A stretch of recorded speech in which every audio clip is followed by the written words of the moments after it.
Good morning fourth class. बेटा हम लोगों ने पर्यायवाची शब्द पढ़े थे, ठीक है। चैप्टर नंबर 14 है आपका हिंदी ग्रामर में। तो हिंदी ग्रामर में आपका चैप्टर नंबर 14 है पर्यायवाची शब्द, जो कि मैंने आप लोगों को लाइव क्लास में समझाया था ये, ठीक है। आपको मैंने 15 पर्यायवाची शब्द करवाए थे, ठीक है। तो देखो एक बार पहले हम समझ लेते हैं पर्यायवाची शब्द क्या होते हैं, फिर मैं आपको ये 15 जो पर्यायवाची शब्द जो मैंने आपको करवाए थे ये बता दूंगी, और फिर इस चैप्टर का जो एक्सरसाइज है वो भी मैं आपको बता दूंगी, ठीक है। तो ये पूरा वर्क आपको एज अ होमवर्क अपने नोटबुक में कंप्लीट करना रहेगा।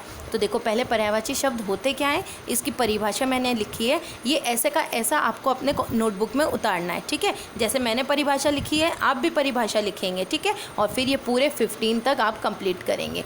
देखो जो शब्द एक जैसा अर्थ देते हैं वह पर्यायवाची शब्द कहलाते हैं, यानी कि ऐसे शब्द जिनका मतलब सेम निकलता है उसे हम पर्यायवाची शब्द कहते हैं, जिनका अर्थ सेम होता है, ठीक है, एक जैसा अर्थ देते हैं उन्हें हम पर्यायवाची शब्द कहते हैं, या फिर समानार्थी शब्द भी कहते हैं। समानार्थी शब्दों को ही पर्यायवाची शब्द भी कहा जाता है। तो देखो जैसे पानी, अब अगर मैं जल कहूँगी तो उसका मतलब भी पानी है, नीर कहूँगी तो उसका मतलब भी पानी है, और अम्बु मतलब भी पानी है, यानी कि ये समान अर्थ देते हैं, ठीक है। इन सबका अर्थ एक ही निकलता है, तो इसीलिए हम इन्हें समानार्थी शब्द कहते हैं या पर्यायवाची शब्द भी कहते हैं, ठीक है। तो देखो फर्स्ट है हमारा पानी, तो पानी का हो गया जल, नीर, अम्बु।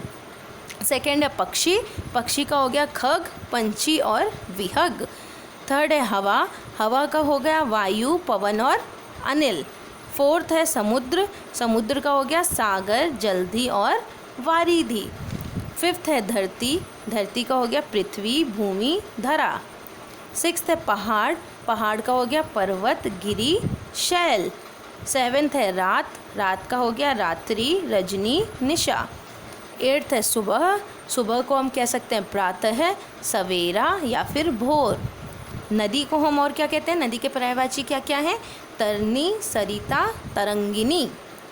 10th है मित्र, मित्र का पर्यायवाची क्या है, दोस्त, सखा, मीत। 11th है बगीचा, बगीचा का क्या हो जाएगा, बगीचा, बाग, उपवन, वाटिका। आँख का हो जाएगा नेत्र, नयन, लोचन। चांद का चंद्रमा, शशि, इंदु। बादल का मेघ, जलद, वारिद। और कमल का राजीव, नीरज, पंकज, ठीक है। ये क्या है, ये पर्यायवाची शब्द या कह लो कि समानार्थी शब्द हैं। तो ये आप लोगों को अपने नोटबुक में कंप्लीट करना है, ठीक है, और इनको लर्न करना है। ये 1 से लेकर 15 तक के पर्यायवाची आपको लर्न होने चाहिए। ये 3 ना सही तो इनमें से 2 तो लर्न होने ही चाहिए, ठीक है, इन सब के 2 तो लर्न होने ही चाहिए। तो ये आप करना। इसके अलावा इस चैप्टर की जो एक्सरसाइज है वो भी मैं आपको समझा देती हूँ। देखो ये आपका था चैप्टर नंबर 14, और चैप्टर नंबर 14 में है ये आपकी एक्सरसाइज, ठीक है। ये मैं समझा देती हूँ, तो ये भी आपको अपने नोटबुक में कंप्लीट करना है, ठीक है। देखो निम्नलिखित चित्रों को देखकर 2-2 पर्यायवाची शब्द लिखिए। अब ये चित्र है, अब आप चित्र तो बना नहीं सकते, अगर आप चित्र बना सकते हो तो बना लेना, वरना यहाँ चित्र की जगह क्या लिख देना, बादल। तो बादल का पर्यायवाची हो गया मेघ और जलद। और ये क्या है, आँख, तो आँख का पर्यायवाची हो गया नेत्र और नयन। आप चाहें तो नेत्र और लोचन, जो भी आप चाहें वो आप लिख सकते हैं, ठीक है। अगर पिक्चर बना सकते हैं तो पिक्चर बना के 2-2 पर्यायवाची लिख देना, और अगर पिक्चर नहीं बने आपसे तो आप ये ऐसे शब्द लिखकर कि ये बादल है, बादल के 2 पर्यायवाची मेघ और जलद है, और ये आँख है और आँख के 2 पर्यायवाची नेत्र और नयन है, ऐसा कर लेना, ठीक है। सेकंड है नीचे दिए गए शब्द समूह में से उस शब्द पर सही का चिन्ह लगाइए जो उस वर्ग का पर्यायवाची नहीं है। ध्यान से देखना, नहीं है, ठीक है। तो अब देखो इसमें है पहाड़, पर्वत, नग, भूदर, नगीना। तो पहाड़, पर्वत एक ही बात है, नग भी एक ही बात है, भूदर भी एक ही बात है, लेकिन नगीना एक ही बात नहीं है। नगीना इनमें से अलग है, इसलिए हमने क्या किया, हमने नगीना को टिक कर दिया, क्योंकि हमें कौन सा वाला शब्द टिक करना था, जो सेम नहीं है, जो इन 5 के लिए सेम नहीं है, जो पर्यायवाची नहीं है। तो ये नगीना इसका पर्यायवाची नहीं है, इसलिए हमने इसको टिक किया है, ठीक है। सेकंड है नदी, सरिता, सलीला, तरंगिनी और तटिनी, है ना। तो अब नदी, सरिता, सलीला, तरंगिनी ये सब तो एक ही शब्द है, समानार्थी शब्द है, लेकिन तटिनी नहीं है, ठीक है। इसकी जगह क्या आना चाहिए था, इसकी जगह टटनी आना चाहिए था, लेकिन टटनी की जगह क्या आ गया, टटिनी। तो ये पर्यायवाची शब्द नहीं है, इसलिए हमने इसको टिक कर दिया। फिर है विश्व, देश, संसार, सृष्टि और दुनिया। तो विश्व मतलब, विश्व का मतलब, संसार का मतलब, सृष्टि का मतलब और दुनिया का मतलब तो सेम होता है, ये तो समानार्थी शब्द है, लेकिन देश अलग होता है, इसलिए हमने इसको टिक कर दिया। ठीक है, क्योंकि हमें वो शब्द बताने थे जो इसके पर्यायवाची नहीं है। फिर देखिए फोर्थ में है वर्षा मतलब बारिश।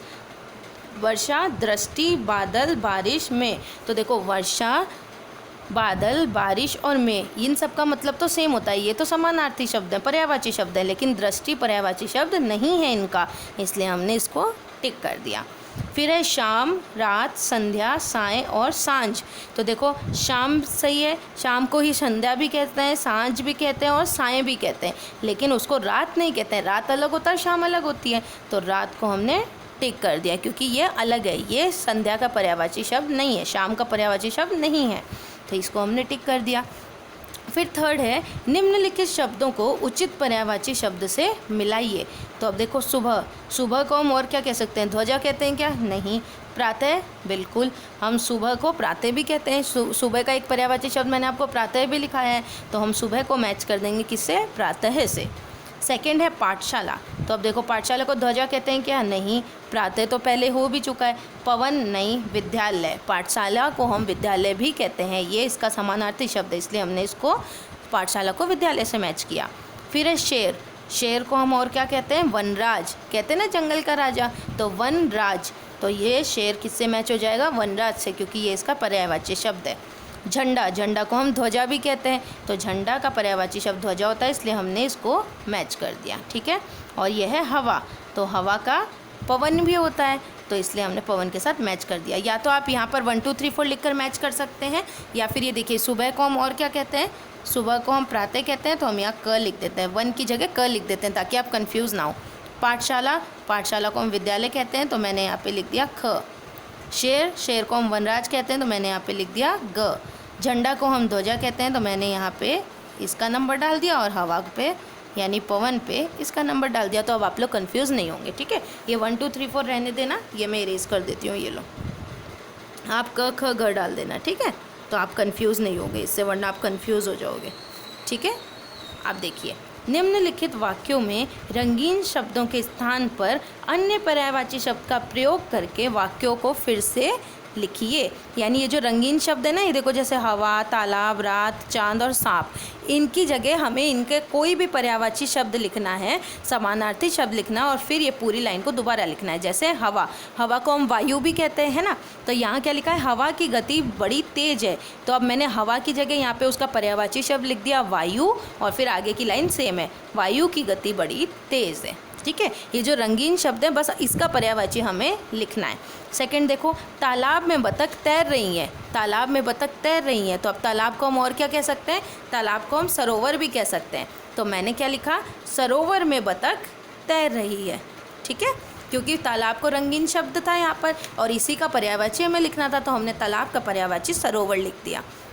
ग है, मैंने रात को दीपक जलाया, तो अब मुझे रात का पर्यायवाची लिखना है, तो मैंने क्या लिखा, मैंने रात्रि, रात का एक पर्यायवाची रात्रि भी होता है, तो मैंने लिखा मैंने रात्रि को दीपक जलाया। फिर देखो फोर्थ, रात को चांद निकलेगा, तो अब ये चांद रंगीन कर रखा है, तो अब चांद को मैं बदल दूंगी किसमें, चंद्रमा से, क्योंकि चंद्रमा इसका पर्यायवाची है, तो मैंने लिख दिया रात को चंद्रमा निकलेगा। फिफ्थ है, सांप देखकर बच्चा डर गया, तो सांप का पर्यायवाची लिखना है, क्योंकि रंगीन शब्द में यही लिखा हुआ है, तो सांप देखकर बच्चा डर गया, तो मैंने उसकी जगह क्या लिख दिया, नाग, नाग सांप का पर्यायवाची शब्द होता है, तो मैंने लिख दिया नाग देखकर बच्चा डर गया। ठीक है, तो ये वाली एक्सरसाइज आपको अपने नोटबुक में कंप्लीट करनी है। ठीक है, और इसके अलावा मैं ये भी सेंड कर रही हूँ, ये भी आप अपने नोटबुक में कंप्लीट करेंगे और इसे लर्न करेंगे। ठीक है, तो इसी के साथ हमारा चैप्टर नंबर 14 यानी कि पर्यायवाची शब्द कंप्लीट हो जाएगा। ये पूरा वर्क बेटा आप अपने नोटबुक में कंप्लीट करते रहना, और इससे पहले भी मैंने आपको जो वर्क सेंड किया है वो आप वर्क अपने होमवर्क अपने नोटबुक में कंप्लीट करते रहना। ठीक है, और साथ ही साथ आपको ये पर्यायवाची शब्द लर्न भी करने हैं। ठीक है, आप ये 3-3 लर्न मत करना, 2-2 लर्न कर लेना, लेकिन लर्न ज़रूर कर लेना। पर्यायवाची शब्द बहुत इंपॉर्टेंट होते हैं और ये आपको आने चाहिए, इसलिए मैंने सारे नहीं दिए आपको। जो इम्पोर्टेंट था वो इम्पोर्टेंट मैंने आपको दे दिया है, क्योंकि ये आपको ज़रूर आने चाहिए, ठीक है। तो ये 1 to 15 आप लोग अपने नोटबुक में करेंगे, जैसे मैंने यहाँ पर परिभाषा लिखी है ये आप भी लिखेंगे। सबसे पहले ये पूरा वर्क आप कंप्लीट करेंगे अपने नोटबुक में, और इसके बाद ये जो आपकी एक्सरसाइज है ये एक्सरसाइज आप अपने नोटबुक में कंप्लीट करेंगे। तो आई होप आपको पर्यायवाची शब्द समझ में आ गए होंगे। फिर भी अगर कोई दिक्कत आए, किसी भी टाइप की कोई प्रॉब्लम आए, तो मुझसे नेक्स्ट क्लास में पूछ लेना, तो मैं आपको बता दूंगी। जिन बच्चों के पास बुक नहीं है उनके लिए मैं PDF भी सेंड कर रही हूँ, तो आप PDF में से अपना वर्क कंप्लीट कर लेना। सारा वर्क मैं करके दे रही हूँ, बस अपने नोटबुक में होमवर्क कंप्लीट रखना और लर्न ज़रूर कर लेना, ठीक है। तो हम अपने नेक्स्ट क्लास में मिलेंगे। Till then bye.